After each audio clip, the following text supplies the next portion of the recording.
Morning everyone. Dito pala kami ngayon sa Tanay Rizal sa Marilaki Camp.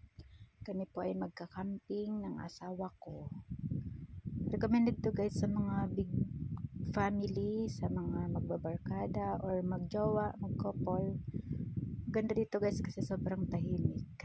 Tsaka sobrang laki ng camping site na to guys.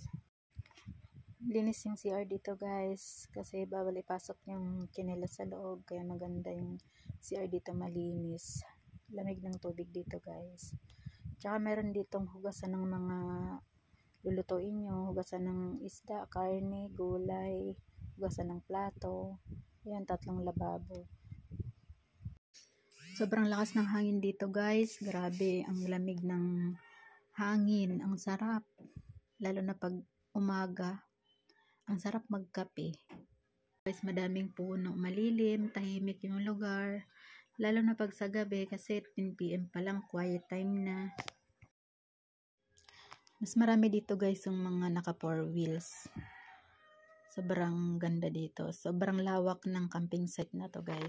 Pwede nyo ipasok dito sa loob yung mga sasakyan nyo, motor, kapag kaya dun ng tubig. Kasi medyo malalim yung daanan dun sa unahan. Kaya yung maliliit na motor, hindi pwedeng ipasok kasi aabutin yung tambutso ng tubig. Ang entrance pala dito guys ay 500 pesos per head adult, tsaka yung bata 6 pataas may bayad na. Uliin na yun guys, libre na yung wifi nyo, unlimited wifi, tsaka free charging. Yung mga gadget nyo kung low, ba't pwede nyo siyang i-charge. Tsaka marami kayong magagawang activity dito kasi pwede kayong mag-basketball, pwede kayong mag-badminton, archery. Tsaka guys, kung papunta pala kayo dito, mas maganda kung magbabaon na kayo ng mga lulutuin nyo. Kasi pag dito kayo bibili, dito sa loob mismo ng camp, wala silang tindang mga lulutuin. Meron sila ditong mga grocery, soft drinks, yun lang, inumin or alak. Tsaka magbaon na din pala kayo ng tubig nyo kung kaya sa sasakyan, kung naka 4 wheels kayo. Kasi dito sa loob, medyo mahal na yung tubig. Tsaka yelo, magbaon na din kayo. Kasi dito, mahal na yung bilihin. Kung meron kayong ice box, pwede nyo nang lagyan. Kasi matagal naman matunaw yun eh. Dali nyo dito guys, yung mga family nyo, anak nyo, banding kayo. Kasi marami ditong mapupuntahan, maraming galaan.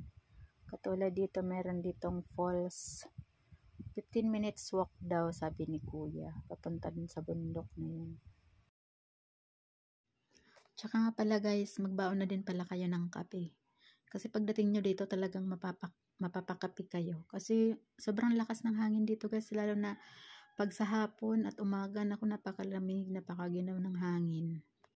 Tsaka guys, kung magluluto kayo dito, mas maganda kung magdadala na kayo ng lutuan nyo. Recommend ko sa'yo na bumili na kayo ng lutuan na butane. Kasi mga 2 butane lang, kasya na yan sa mag na lulutuin nyo. Depende na lang sa lulutuin nyo kung magluluto kayo ng mga matatagal lutuin, kagaya ng mga buto-buto or nilaga. Yun, matagal talagang lutuin yun. Kaya sigurado mga 3 butane ang mga gamit nyo.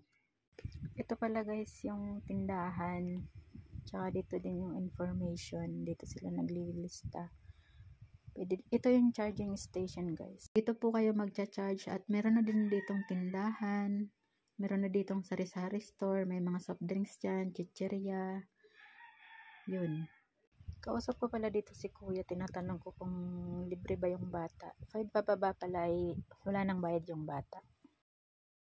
Mabait yung mga staff dito guys. Tsaka pagtatawid kayo dun sa ilog, meron silang ATV. Pwede kayong sumakay dun sa ATV kung maglalakad kayo patawid, kasi medyo malalim yung tubig. Ito guys, sobrang relaxing dito, sobrang lakas ng hangin.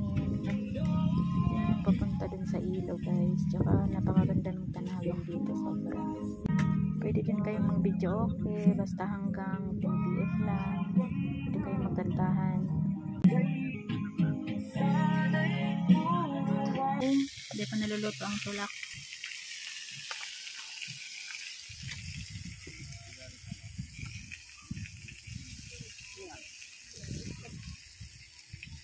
May pangbaliktad ka ba? Ang bango. Ito guys, ang papuntang ilog. Grabe, sobrang lamig ng tubig dito. Kahit mababaw lang siya. Hanggang baywang lang yung tubig dito guys. Pero grabe, napakalamig ng tubig dyan. Ay, nagrarasay. Mali na. Garoy.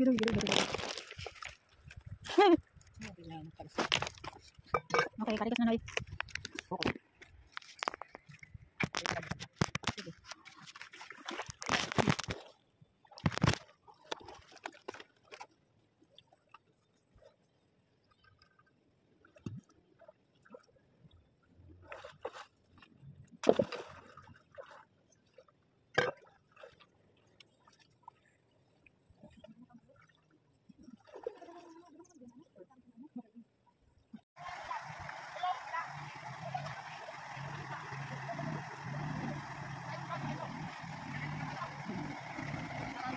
Wala, hindi na nakaalis.